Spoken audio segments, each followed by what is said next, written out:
Hello, everybody, and welcome to episode 10 of the Together We Grow podcast. Tamar, I can't believe we're in double digits now. It's gone absolutely so quick, hasn't it? It's crazy. Yeah, it's been amazing. So, yeah, episode 10, this is the podcast where we teach you how to build and grow your home fragrance business. And this is built on our years of experience in doing the exact same thing. We grew 3 businesses and successfully sold them earlier this year. And we're now here to talk about our experiences on how we did that. But there's more to it than that as well, isn't there? There certainly is. Not only do we talk about all things business, but we also talk about working with your other half as well. Because, of course, we're a married couple and we know there's lots of you out there that do exactly the same thing, running businesses together. And we talk about all the ups, the downs, and all of the bits in between as well. Yeah, absolutely. This episode, we're going to talk about money-making tasks and why you as a small business owner should be focused on those. We're going to talk about our experiences in this and give you some of our advice as well on what we did. It should be quite an interesting one, so shall we crack on? Let's get straight into it. Let's go.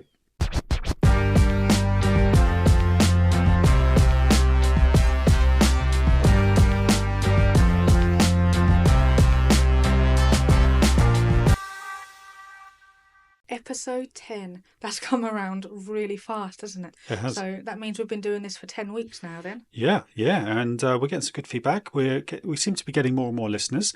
And actually, people are listening to the podcast who I don't even know are listening to it. What I mean by that is we have posts and comments in our Facebook group, don't we, of people mentioning the podcast and listening to it and stuff. But even having email conversations with potential clients and things, I'm finding out that they actually listen to our podcast as well, which is really nice. It's really lovely, yeah. And we like hearing what people have taken from it. So we get people comment say, "Oh, this was a great idea," or "I never knew that other people struggle with this as well." And it's just a really lovely feeling being able to help people, isn't it? Yeah, it is, absolutely. We're enjoying it. And I think I said in an earlier episode, didn't I, that who was it who said it now? I can't remember. Oh, it was Alex Hormozy. Mm-hmm. I think he said that most, like a high percent, like 80% of podcasts don't make it past episode 10. Yeah. And like even more than that, don't make it past episode 20. Mm-hmm. Because people see this as a bit of a chore, but you kind of got to get into it as a habit, haven't you? Yeah, you get it into a routine, and that's what we've done. We've put it in our routine, but we actually really enjoy doing it. Just sitting here nattering away. It's currently Wednesday morning, early Wednesday morning. What is the time? Like 7 o'clock? 7:30. 7:30, Wednesday morning. We record these every Wednesday morning. We have it filmed for YouTube as well. And I edit those on the Thursday and get it all scheduled up, and it goes live. The podcast goes live on the Friday. Yep. It's enjoyable. We like doing it. I enjoy doing it anyway. And obviously the numbers aren't high at the moment. But I guess if you don't do it for that, that's kind of what keeps you going. You think about when we first did our vlogging at Cozy Aromas. Nobody watched them other than us, I think. We did that as a video diary for us. So this is an audio diary. It certainly is, yeah. And you mentioned Alex Hormozy a few minutes ago, and I was watching one of his videos, and he was saying that even though he can't correlate any sales to his podcast, it's really worth doing because of all of the support and all of the information you can give your customers. So we're going to continue doing that. Yeah, absolutely. Okay, so we're talking about money-making tasks today. And I think this is something... Okay, so this is going to be a trap that everybody falls into. Every small business owner falls into because in the early days you have to do it. And that is doing every single task in your business yourself. Wearing all of the hats at once. Yeah, and people do that. You have to because you're building something. You're trying to get your systems and processes in place. And also you don't have the money to get outside help to do these things for you.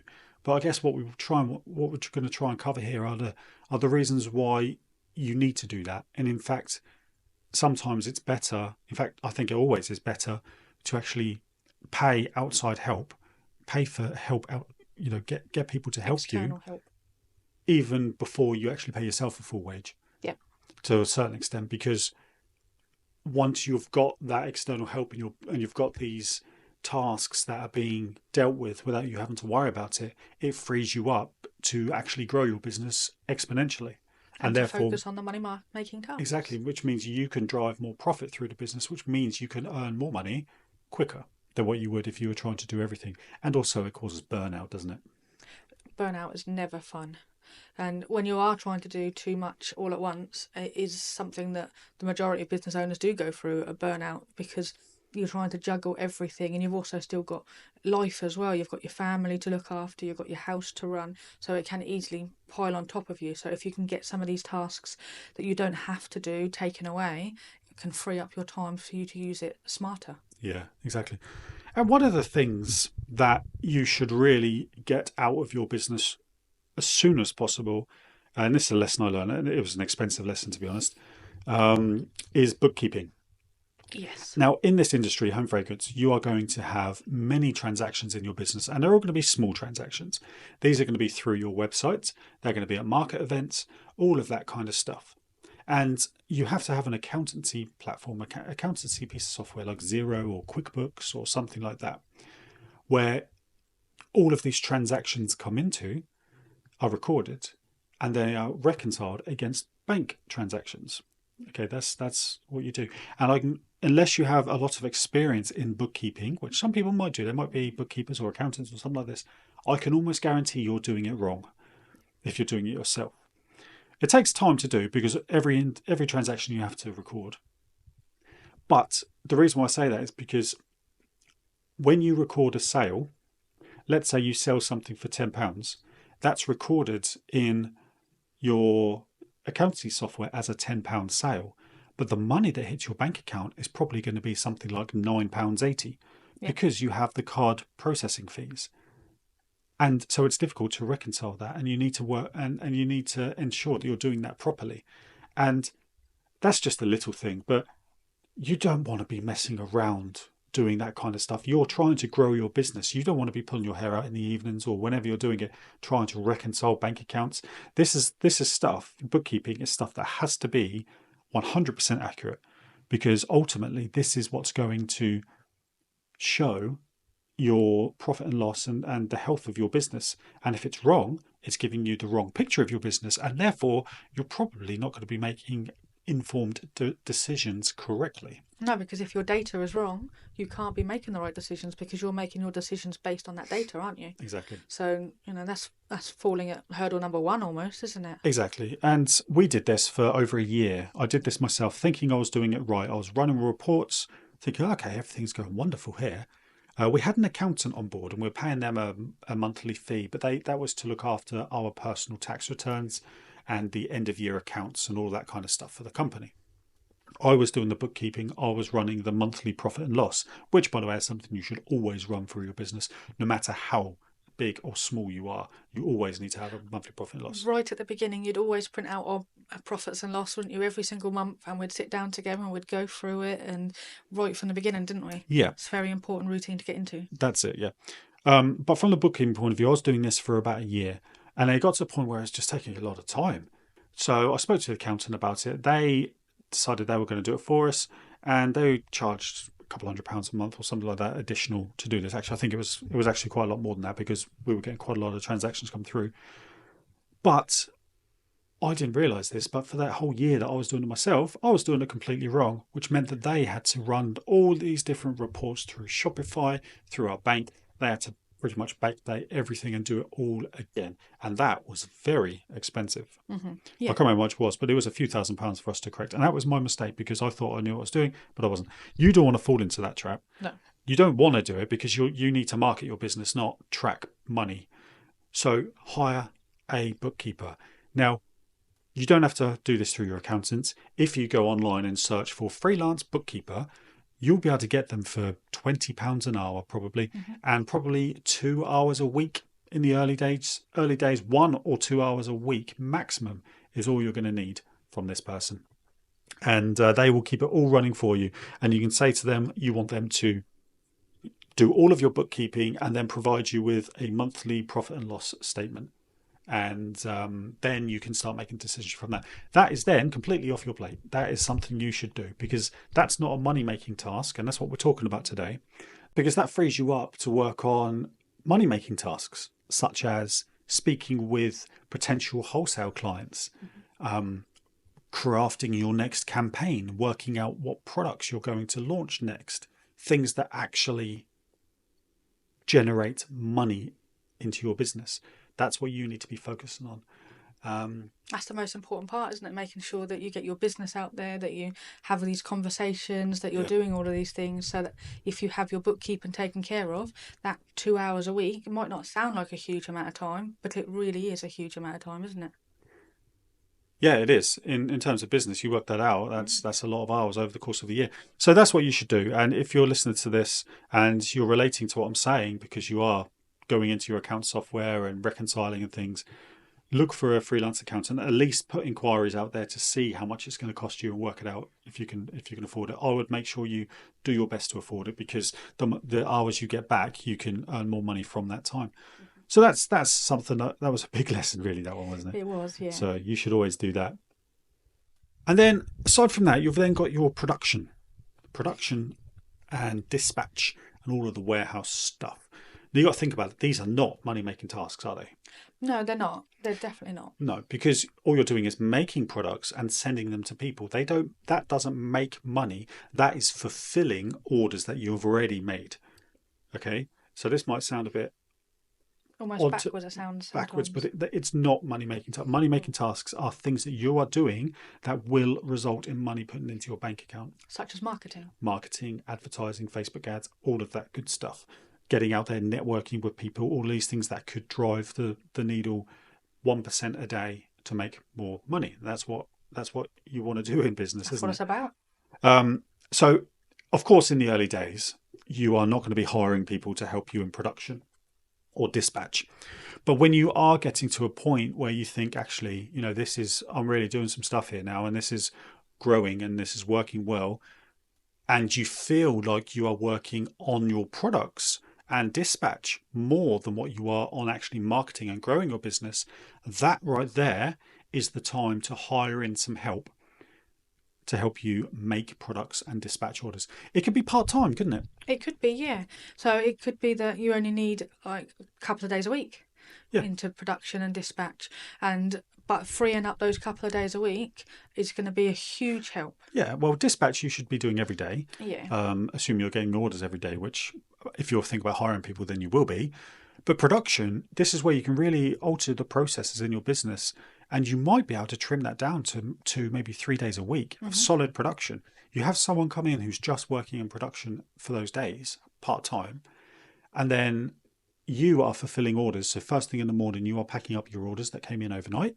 And then in the afternoon, you're doing the same. And then during the day, work on marketing. You can't, what we see in this industry, when we're talking to home fragrance business owners so much, the common thing we always hear is, I don't have time to market. I don't have time for this.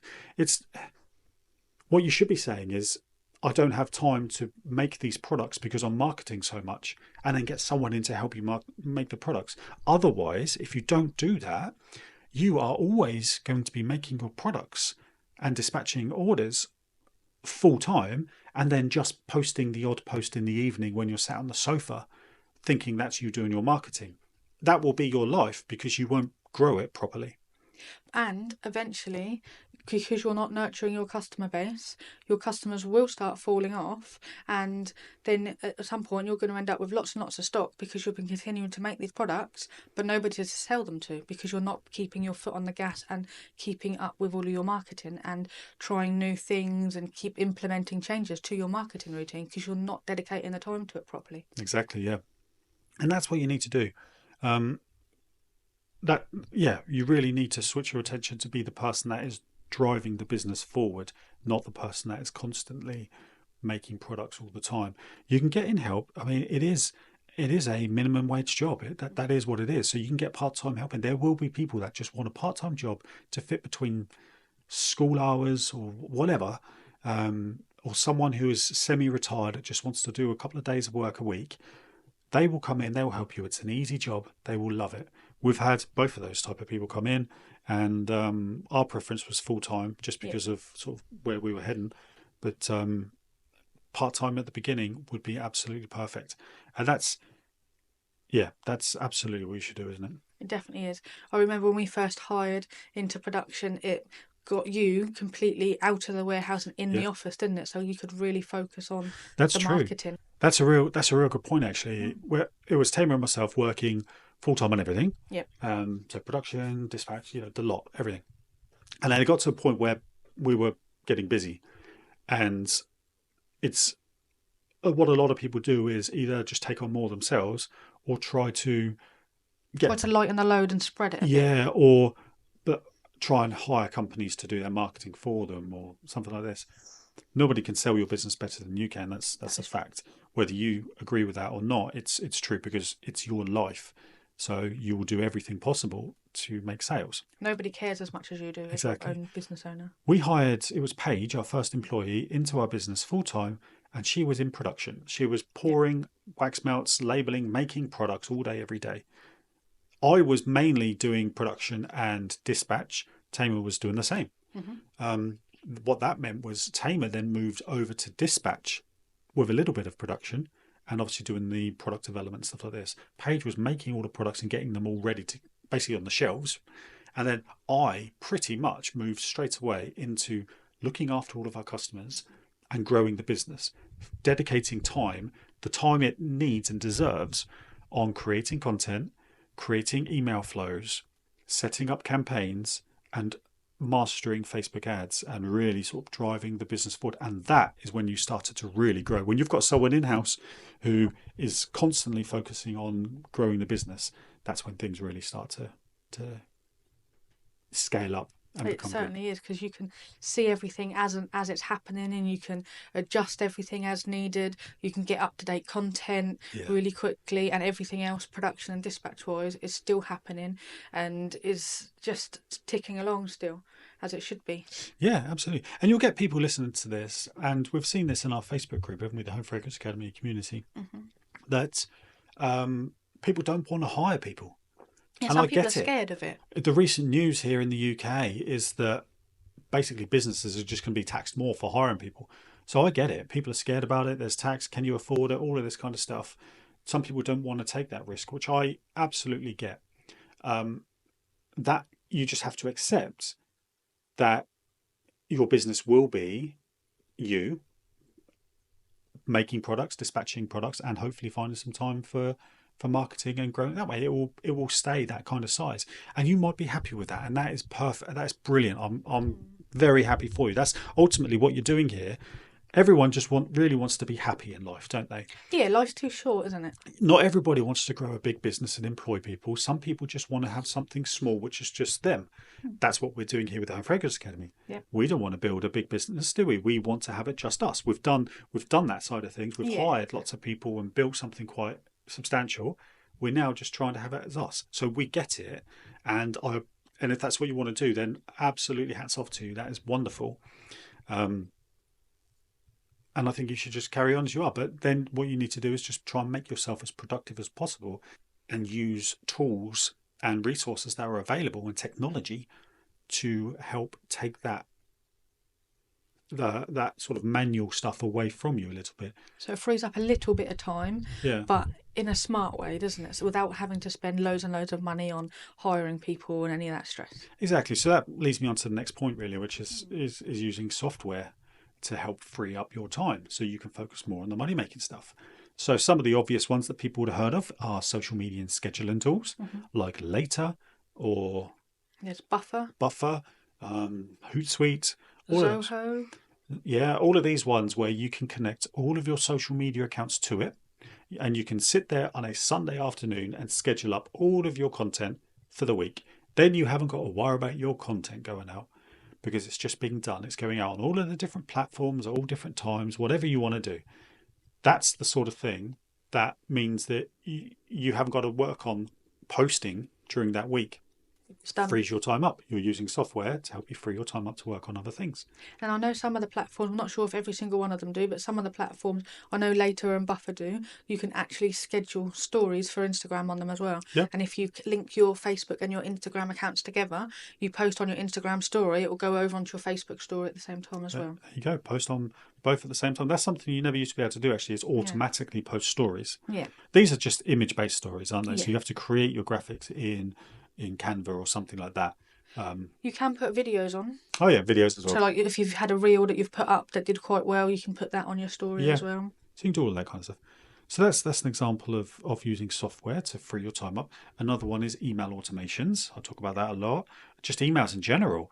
Use Klaviyo, use MailChimp, use whatever else there is, ConvertKit. That's one we use here now. Um, and schedule up your emails for a couple of weeks. Create these automated flows that I talk about a lot for customer retention. It will take you a while to get there with them, obviously, but Yeah. if you start now, the earlier you start, the better, because you can start to put some flows in and see, oh, this one seems to be working. I'll make a little change here and just build and build up on it. Yeah, exactly. And then actual practical things from within the business itself is we see a lot of people who are using raw mail for dispatching orders, but they use click and drop, Yeah. whereby you're printing out labels for that individual order. You're doing it manually through Shopify and whatever. Or sometimes people are even writing the orders out, Yeah. the labels out, and then they have to take them and drop them off, which is great. You have to do that in the early days, of course. But you need to have conversations with Raw Mail about opening a business account Definitely. just to see what level you're at and whether they'll do it, because you'll be surprised. They probably will, and they'll do collections for you. So what this means is you'll get slightly favourable rates because you've got a business account with them. So it is slightly cheaper than if you were going to the post office. But also it means a Royal Mail van is coming every single day to collect all your parcels from you. At a scheduled time as well. So you haven't got to put them all in the back of your car and drive them to the post office. So the time that it would take you to pack them in your car, drive there, wait in a queue because you can guarantee there's going to be a queue, Yeah. and then get back, you've then freed up all of that time. Yep, that's right. And then what you do here is you have your Shopify website. You get a piece of software called ShipStation, which is very low cost. You link that to Shopify and you link that to your Royal Mail account. And then what that allows you to do is basically every order you get through Shopify will automatically come through to ShipStation. That is your dispatching system. You have an order on ShipStation, you print that, and what it does is it prints the label out, the Royal Mail label, completely printed, all barcoded up, everything. That goes on your parcel, and then that goes in the Royal Mail sack ready to be collected. That is then automatically marked as dispatched on Shopify, so your customers get their emails, and it's automatically logged with Royal Mail. And then you'll get an invoice once a month, once a week, whatever it is, depending on your order, on your volume. It's quick, Simple. it's simple. No more messing around with printing orders manually through Shopify, setting them up through click and drop, all of that. Just look at these different pieces of software. This will save you so much time, which means you can work on the money-making tasks, Definitely. such as advertising your company. When it comes to printing the labels for your orders, we used a Zebra printer, didn't we? So it's a thermal label printer attached to the computer, Yeah. and it'll just shoot out the label. And you can also, or when we were doing it, you could look on Royal Mail's website and order the labels as well, couldn't you? Yeah. Royal Mail would give you the 6x4 labels for free. Yep. If you have a business account, they'll just send you to them for free. So you save money there as well. And they actually cost you quite a bit if you order them through Amazon. Because we have done that in the past We as need well. some emergency runs. So that's the sort of thing you really, whatever you're doing in your business at the moment, think about how you can streamline it and how you can use software. Software these days is actually really affordable, especially when you work out how much time you can save from it as well. Yeah, that's the key. That's it. So that are main things really is your admin tasks such as bookkeeping. Get rid of that. Get someone else to help. Production as well, production and dispatch. Have a think about it. I'm not telling you you need to hire people. If you want to grow your business, you actively want to grow it and become something quite substantial, then yes, you need to hire. There's no two ways about it. But just sit and think about it now. Even if you're not intended to, just think about how much it could potentially cost you to hire someone. What that could free you up to do. It's a very smart task Exercise. to do. But yeah, that's something to really think about how you can do that and how you can streamline that process. Perhaps have one or two, if you are going to do it yourself, perhaps have 1 or 2 days a week where you focus on production. Then the rest of the week you're focusing on marketing instead of spending half a day every day production and then a couple of hours on marketing. Try and have bigger chunks assigned to it. That might work better for you. You've got to try these different routines to work out exactly what works if it's just you, don't you? That's it. And then you've got software which can help you as well on some of the other tasks. That's all stuff that we did, we implemented, and it really helped us to focus and grow. You know, we then eventually, when we had people hired in to do these tasks for us. So this is what Cozy Roamers looked like as we really started to grow. Was my focus was on marketing and business strategy, if you like. The business strategy is always going to be you, It has to be. It has to be. somewhat anyway. You can get advisors in and coaches and stuff to help, but it has to be mainly led by you or what you want to do. So that was always me and you, wasn't it? Yeah. But my remit was really marketing and advertising the business. At one point, we had a in-house. These are people we hired full-time creative designer who would create all of our labels, all of our campaigns, all of that good stuff. We had a photographer. She was also a videographer as well, wasn't she? Who would record all of our ads, all of that kind of stuff.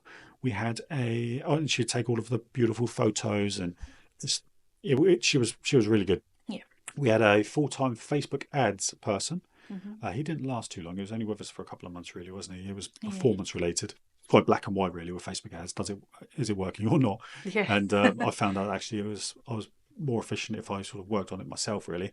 But we had him in as well, didn't we? Jack, he was really good. He was a really great guy.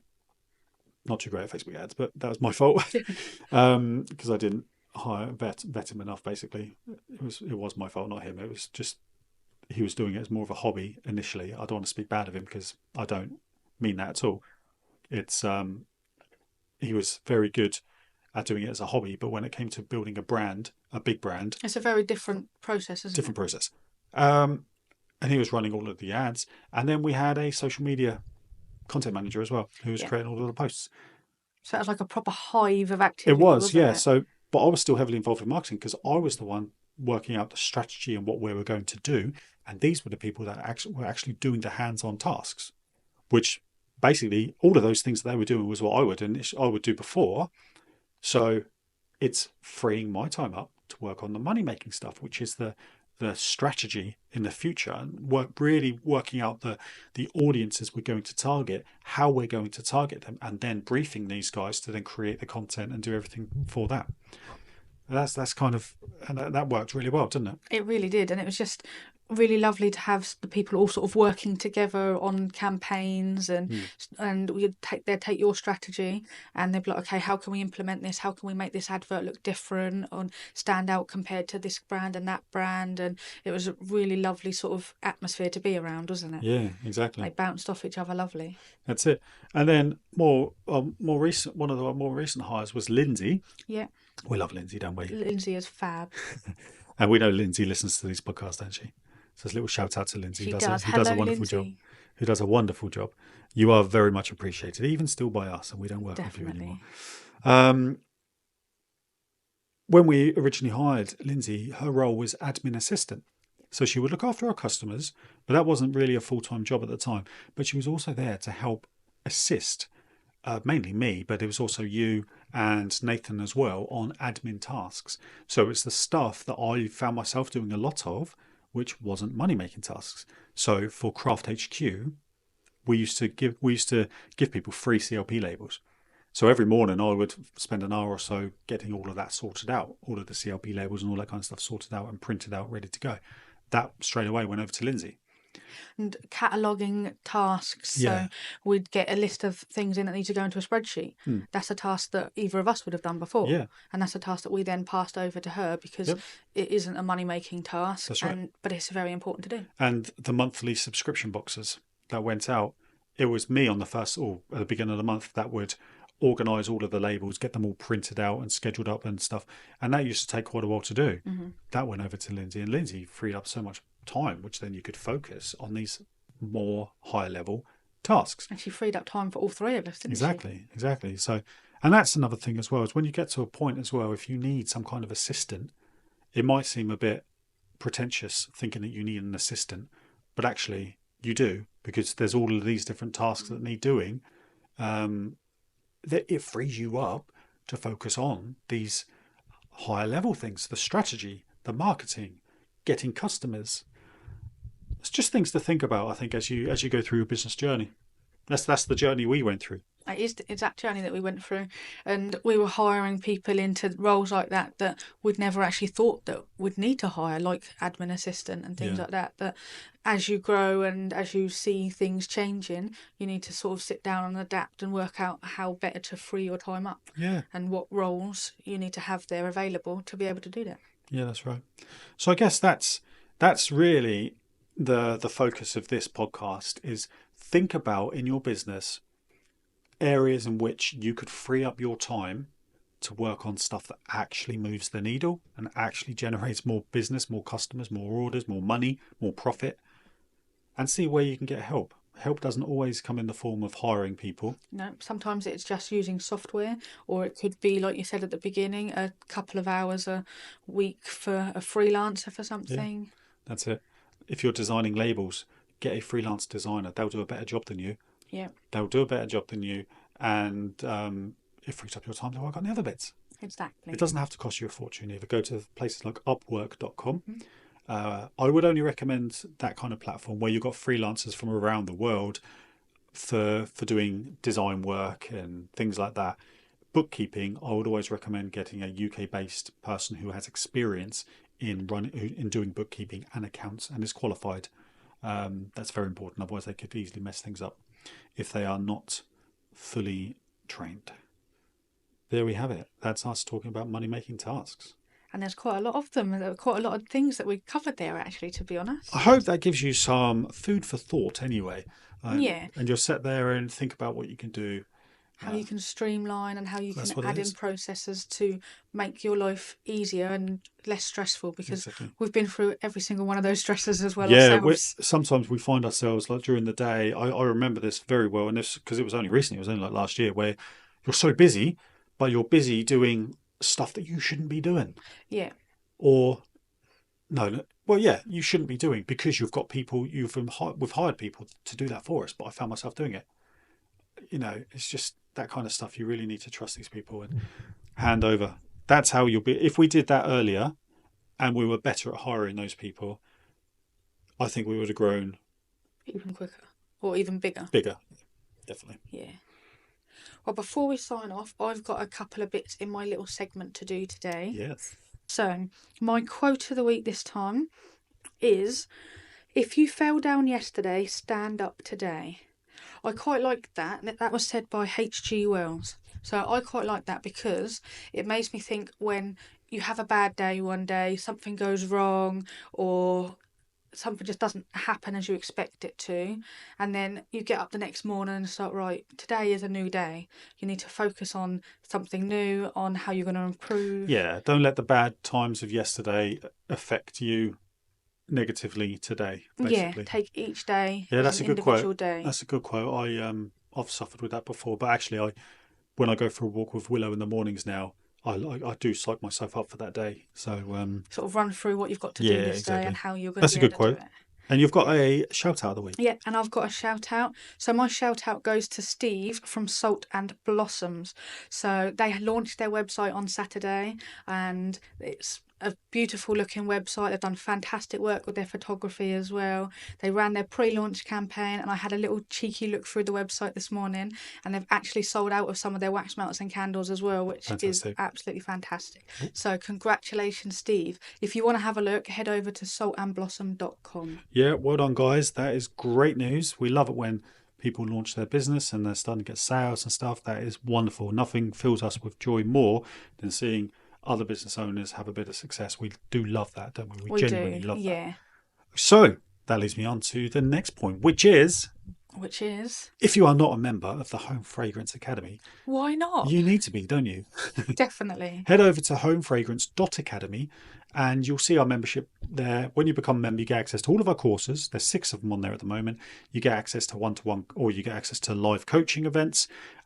We've got premium resources in there, which we've planned out. We've got more coming to it as well. And you get direct email support from us as well. So if you've got any problems in your business, anything you're struggling with, you email us and we'll help you. Yeah. It's £29 a month. I mean, that's pretty good, isn't it? It's very good. I'd say so. So yeah, come and join us. We'd love to have you. Otherwise, that's it for episode 10, I think. I think it is. I think we've covered everything. Thank you, everybody, for listening or watching, and we will speak to you next week. Thanks, everybody. Bye-bye.